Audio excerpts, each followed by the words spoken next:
नमस्कार, मैं श्वेता सिंह स्वागत करती हूँ आपका आईपा में। आईपा यानी all India progressive politics association, जहाँ हम बात करते हैं प्रगतिशील राजनीति के बारे में, प्रगतिशील समाज के बारे में और भी राजनीतिक जो मुद्दे हैं या सामाजिक मुद्दे हैं उनसे हम आपको रूबरू कराते हैं। तो आज इस खास पेशकश में हमारे साथ मौजूद है भावना उपमन्यु जी, जो कि एसडीआरआर पब्लिक स्कूल बिंदालपुल के प्रिंसिपल हैं। तो मैम, बहुत स्वागत है आपका आईपा में। Thank you so much. आपका बहुत बहुत धन्यवाद। आपने मुझे इस योग्य समझा, बट बहुत वेयर्ड से आइडियाज़ हैं मेरे कई चीज़ों में। जी जी, दैट्स ऑल। Okay ma'am. तो मैम, मेरा पहला जो क्वेश्चन होगा, जैसे कि आप एक महिला हैं, तो मैम आपकी नज़रों में या आपकी डेफिनेशन में महिला सशक्तिकरण या इसकी क्या डेफिनेशन होगी? देखिए, बहुत सारी चीज़ों को हम डिफ़ाइन नहीं कर सकते। अगर हम सशक्तिकरण की बात करते हैं या महिला की बात करते हैं तो एक जेंडर वो है, हम क्यों डिस्क्रिमिनेशन करें। एक तो ये हो जाता है कि सब एक समान है, तो एक समान सोचते हुए ही अगर हम करें तो सशक्तिकरण की अगर बात करते हैं तो हो तो रहा है, बट क्या है, उसका सबसे पहले सशक्तिकरण घर में होना चाहिए।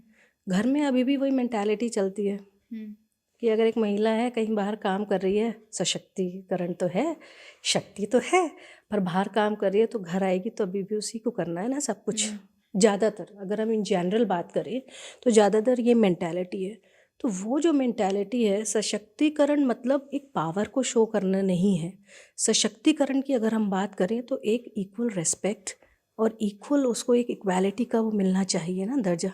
अच्छा मैम, औरों को आपने देखा होगा, कई कंडीशंस आपने देखी होगी, कई औरतें देखी होंगी जहाँ पे आपने उनकी कंडीशंस देखी होगी कि हाँ वो करना चाहती हैं, पर कहीं ना कहीं समाज कहें या उनकी खुद की ही फैमिली कहें या कहीं कोई पुरुष कहें, उनको नहीं करने दे रहे वो चीज़। कुछ ऐसा आपने कहीं ना कहीं? हाँ, कई जगह है। एक्चुअली मेल की अगर हम बात करें तो बड़े इनसिक्योर होते हैं अपने वाइफ्स को लेके। खुद कुछ भी कर लेंगे ओके। और वाइफ्स को लेके बड़े कई होते हैं। तो जब वो अर्निंग कई जगह देखा है, यस, ओके कई जगह ma'am, specially. Do you think बदलाव होनी चाहिए इस देखिए, चीज़ को लेके? बदलाव तो हो ही रहा है, और बदलाव होगा तभी जब एक बहुत सारी चीज़ें मैटर करती हैं। ऐसा नहीं है कि बदलाव नहीं हो रहा है। आप पहले से देखें, बदलाव तो देखिए, पहले हम देखें तो हम जो देवी देवता हैं तो वो महिला सशक्तिकरण ही तो है। आप देखिए ना, देवियाँ हमारी कितनी पावरफुल होती थी। जी। आप अगर ऋग्वेद और उस वेदों के टाइम की बात करें तो औरत को अपना स्वयंवर सीता जी, वो इतनी सशक्तिकरण की अगर हम बात करें, इतनी शक्ति थी कि उनको खुद अपना पार्टनर चुनने का अधिकार था।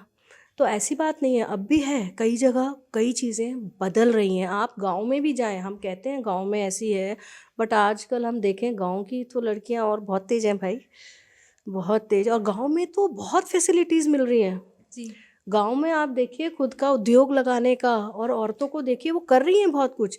देखिए हर जगह अप एंड डाउन तो है, हर समाज में हमेशा ही हुआ है ना। अगर हम राम राज्य में सीता, माँ सीता की बात करते हैं तो वो एक धोबी भी है, उसकी वाइफ के लिए वो कैसे करता था। तो वो एक एक हमारे अंदर एक अच्छाई बुराई दोनों चीज़ें हैं ही ना। But then the thing is कि यस, हमारा एजुकेशन सिस्टम भी है, वो भी कुछ करे। अगर अगर सारा कुछ सरकार करे तो नहीं हो सकता ना, हमें भी करना है। मैम, जिस तरह से आपने अभी एजुकेशन सिस्टम की बात की है, ठीक है, बीइंग अ प्रिंसिपल आपको इतने सारे बच्चों को जो है संभाल के रखना पड़ता है या उन्हें समझाना पड़ता है, उन्हें हर एक चीज़ पढ़ाई के साथ साथ और भी एक्स्ट्रा करिकुलर एक्टिविटीज़ है उनमें भी पार्टिसिपेट करने के लिए उन्हें बोला जाता है, या आप जितना भी करते हो। तो मैम, किस किस तरह की प्रॉब्लम्स मैं कहूँगी या जो बच्चे हैं उनको संभालने में किस तरह की दिक्कतें हैं वो सामने आती हैं आपके? मैं अगर अपने स्कूल की बात करती हूँ तो हमारे महेंद्र इंद्रेश दास जी, बहुत उन्होंने हमारे जो स्कूलों की स्थापना की थी कि हर कम्युनिटी का, हमारा मोटो है एजुकेशन फॉर ऑल। हम लोग क्रीम नहीं लेते हैं, जो भी आ रहा है वेलकम। और उन्होंने जब स्कूल खोले, आप देखिए एसडीआरआर के बहुत सारे ब्रांचेज हैं, ऐसी ऐसी जगह खोले थे कि जहाँ पे कोई और नहीं जाता था। अभी तो सिनेरियो थोड़ा चेंज हो गया क्योंकि इतनी आबादी बढ़ गई है, लोग आ रहे हैं। उस समय खिड़की भी नहीं होती थी, मालूम है, आई मीन खिड़की दरवाजे नहीं है, पंखे नहीं है, बट पढ़ाई हो रही है बहुत कम पैसे में, बहुत अच्छी है। ये हमारे महाराज जी का देखिए, महात्माओं के उससे होते हुए he was a very learned man and he is still there. उनकी स्पिरिट अभी भी है और हम लोग जुड़े हुए हैं। तो अगर हम अपने बच्चों की बात करते हैं तो अभी हमारे महाराज जो जी हैं, जो महंत जी हैं, वो भी क्वालिटी एजुकेशन की बात करते हैं, हम लोग भी करते हैं। हमारे बच्चों की अगर हम बात करते हैं तो एसजीआरआर में ज़्यादातर देखिए वेंडर्स है और बहुत सारे ऐसे हैं जो उस तबके के लोग आते हैं। पेरेंट्स दोनों काम कर रहे हैं, बच्चा है, पेरेंट्स हायर सोसाइटी में भी दोनों काम करते हैं, पर यहाँ भी है, यहाँ उनकी देख रेख, हमारे स्ट्रीट स्मार्ट बच्चे हैं। बट बहुत सारी चीज़ें हैं जो देखिए हम उनकी कंडीशनिंग करते हैं। प्रॉब्लम कहाँ आती है, एक तो आजकल बच्चों को मेंटली अगर हम देखें, बड़ा डिप्रेशन छोटे छोटे बच्चों को ही, और ये नहीं डांटना, वो नहीं करना, ये सब नहीं करना, तो बच्चों को भी पता है ना, तो वो उसका अनड्यू एडवांटेज लेते हैं। मैम जिस तरह से आपने बोला बच्चों को डिप्रेशन कहीं तरह का, कि आपको क्या लगता है कि जो पढ़ाई वो कर रहे हैं, शिक्षा भी एक तरह का डिप्रेशन है? देखिए, शिक्षा कभी भी डिप्रेशन नहीं होती। शिक्षा को अगर हम नैरो उसमें लेते हैं तब वो डिप्रेशन होती है। अगर हम एजुकेशन और शिक्षा की बात करते हैं तो शिक्षा तो हम पेड़ों से, पौधों से, हर जगह से लेते हैं। जी। शिक्षा तो हम चलते चलते पहाड़ों से भी लेते हैं। तो वो तो एक हमारा सोच है, हमें ये करना। देखिए, अभी जो एजुकेशन पॉलिसी है वो तो बहुत अच्छी है। वो कहते हैं कि भाई जॉयफुल टीचिंग होनी चाहिए, एक्सपीरियंशियल लर्निंग होनी चाहिए, बच्चों को खेल खेल में सिखाना चाहिए। तो all these things are there. मगर वो पुराना जो हमारा मेथड है वो अभी बदलना चाहिए, जो सिर्फ बुकिश है वो बदलना चाहिए। तो हमें बच्चों को ऑफ कोर्स ऐसे ही पढ़ाना चाहिए। बट क्या है, खाली अगर हम टीचर, आपने मेरे से बात करी थी कि मैं प्रिंसिपल हूँ, हमें बच्चों को देखना पड़ता है। मेन जो मेरी टीम है, खाली प्रिंसिपल नहीं, मेरी टीम में है, मेरे जो टीचर्स हैं क्लास में, वो हैंडल करते हैं बच्चों को।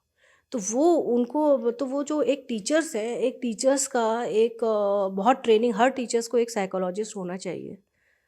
मैंने उस तरह की ट्रेनिंग ऑफ कोर्स बीएड वगैरह में करवाते हैं, थोड़ा है, थोड़ा प्रैक्टिकली ऑल्सो, कि वो हर बच्चे को ताकि समझें।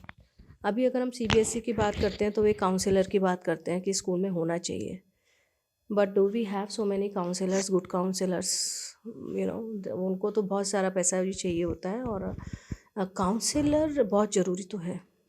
प्रैक्टिकल नॉलेज होनी। प्रैक्टिकल नॉलेज बहुत ज़रूरी है। देखिए, अभी तो यही बोल रहे हैं ना, स्किल डेवलपमेंट है, और उसके ऊपर ज़्यादा इम्पोर्टेंस दी जा रही है, और वो अच्छी भी न्यू बात है। एजुकेशन पॉलिसी की जिस तरह से आपने बात की, हाँ पॉलिसी बहुत अच्छी है जिस तरह से आपने बताया है ना, बच्चों को जॉयफुल होके एकदम सिखाना, खेल खेल में सिखाना। क्या इसका इम्प्लीमेंटेशन भी ग्राउंड लेवल पे हो रहा है? ग्राउंड लेवल पे इम्प्लीमेंटेशन की अगर हम बात करें तो देखिए, बहुत सारी चीज़ें हैं। जैसे उन्होंने सब्जेक्ट्स का भी बताया है, ऑफ कोर्स खिलाना है, जॉयफुल है, प्राइमरी को तो हम लोग सब कोशिश करते हैं। अभी बदल गया है सिनेरियो प्राइमरी क्लासेस के लिए, मगर क्या है, उनको बुक्स को भी तो चेंज करना पड़ेगा, इवैल्यूएशन सिस्टम भी चेंज करना पड़ेगा। अभी भी वही है कि मार्क्स, बट हाँ, वहाँ पे है कि भाई ठीक है, ये स्किल है, स्किल को ही या गेम्स को भी, इन सब चीज़ों को भी एज अ सब्जेक्ट शुरू से ही करें। स्कूल के लिए प्रॉब्लम है, यस, क्या प्रॉब्लम है, इतने सारे सब्जेक्ट होंगे, इतने सारे टीचर्स भी तो चाहिए, how will they pay them? फिर या तो ये है कि पार्ट टाइम, कि हम पार्ट टाइम रख सकते हैं। उन्होंने एक बड़ी अच्छी चीज़ बोली है इस एजुकेशन पॉलिसी में भी कि एक कुम्हार भी आके सिखा सकता है, दैट इज़ लवली। वो अपनी चीज़ को बड़े अच्छे से बच्चों को सिखाएगा। जैसे भावना जी, आज हमने आपसे बात की और आइपा की ये जो मुहिम चला रहा है प्रगतिशील समाज के लिए, अगर हम बात करें प्रगतिशील राजनीति के लिए, तो आपको ये मुहिम कैसे लगी और हमसे बात करके आपको कैसा लगे, और आप अगर अपनी कुछ सुझाव देना चाहेंगे तो वो क्या होंगे? या मुहिम बहुत अच्छी है, सुझाव भी बहुत अच्छे हैं, बट क्या है ना, एक्शन, एक्शन जब तक नहीं होगा तब तक तो कुछ नहीं होगा। अब एक्शन कैसे हो वो आपको देखना पड़ेगा। मुझे ये लगता है हमें हमारे जैसे बच्चों के लिए सबसे पहले पेरेंट्स को जागरूक करना पड़ेगा। आजकल क्या होता है, बहुत सारी कंपनियां आ जाती हैं, ये कंपटीशन करा रहे हैं, अच्छा सफाई आंदोलन करना है, चलो जी, इजी होता है ना उनके लिए, स्कूल को बोल दीजिए ये कंपटीशन, ये अवेयरनेस, उससे होता है क्या बहुत कुछ? अभी भी अगर मैं अपने स्कूल की बात करूं, पास में ही घर है, ऊपर से वो कूड़ा फेंकते रहते हैं हमारे आसपास, उनको बताना पड़ता है भाई मत फेंको। बट द थिंग इज़ कि वो अंदर से कैसे जागरूक हो, उसके लिए हमें बड़ों को भी तो वो करना पड़ेगा।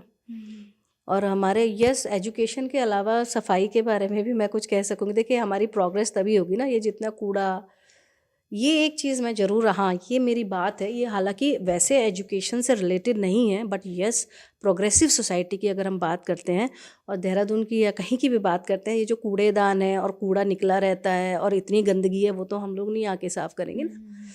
उसके लिए एक ये चीज़ है, कुछ है कंपनीज या सरकार ये करे, बहुत सारा सारा पैसा कईयों को कई चीज़ों को दिया जाता है, उसकी जगह underground, drainage system, not drainage system, I am talking about ये जो गार्बेज है, अंडरग्राउंड गार्बेज। गुजरात में एक जगह थी, मैंने एक वो देखा था, बहुत अच्छा लगा। ये सबसे गंदा एरिया, वहाँ पे किसी ने उसको, ठीक है अंडरग्राउंड थोड़ा सा एक्सपेंसिव पड़ता है, अब वहीं पे वो कूड़ा फेंकते हैं, जैसे एक कुआं सा होता है ना, और एवरीथिंग इज़ कवर्ड, और फिर वो उसको जो निकाल के ले जाते हैं, वो उनके they have their own system, और उसी के पास पार्क बना हुआ है, तो ऊपर तो कूड़ा कचरा है ही नहीं। तो this thing is very good, अगर वो हैं कुछ ऐसे कंपनीज जो कर रही हैं, that system is really good. तो मैं तो ये एक रिक्वेस्ट है कि ये अगर हट जाए, एक सफाई होगी, भाई मन भी स्वच्छ हो, और अगर हम जो शहर स्वच्छ, ये सब स्वच्छ की बात करते हैं, हम भी स्वच्छता रखें, तो चीज़ें होंगी। रिसाइकलिंग है कूड़े की, वो है। बच्चों की अगर हम बात करें, एजुकेशन की बात करें, तो एजुकेशन को नैरो उसमें ना लें, वाइड उसमें लें। एजुकेशन का मतलब आपकी मानसिकता भी हमें, और फ्रीडम की अगर बात करें, फ्रीडम को, हमारे ये ड्रग्स व्रग क्या है ना, फ्रीडम को वो वैसे ले रहे हैं बच्चे, कि फ्रीडम का मतलब हम कुछ भी कर सकते हैं। राइट टू एजुकेशन अगर है, तो आपको ड्यूटी टू स्टडी भी तो करनी पड़ेगी। तो वो सब बहुत ज़रूरी है। तो ये थी हमारे साथ SGRR पब्लिक स्कूल बिंदाल की प्रधानाचार्य भावना उपमन्यु, जिनसे आज हमने अब बात की। तो उन्होंने अपनी बातचीत में साफ कहा है कि पढ़ाई के साथ साथ जो मॉरल वैल्यूज़ या मॉरल एजुकेशन या फिर प्रैक्टिकल नॉलेज की भी हम बात करें, वो भी ज़रूरी है। और ये जो चीज़ें हैं, ये टीचर्स के साथ साथ इस पेरेंट्स को भी इस पे ध्यान देना बहुत ज़रूरी है। और बच्चे की खुद की भी ये ड्यूटी है कि वो पढ़ाई के साथ साथ, पढ़ाई एक रट्टा मारने की चीज़ नहीं है, वो समझने की चीज़ है। तो बच्चे को ये खुद भी समझने की बहुत ज़्यादा ज़रूरत है। अगर आपको हमारी ये मुहिम अच्छी लगी तो वीडियो को लाइक कीजिए और चैनल को सब्सक्राइब करना ना भूलें। धन्यवाद।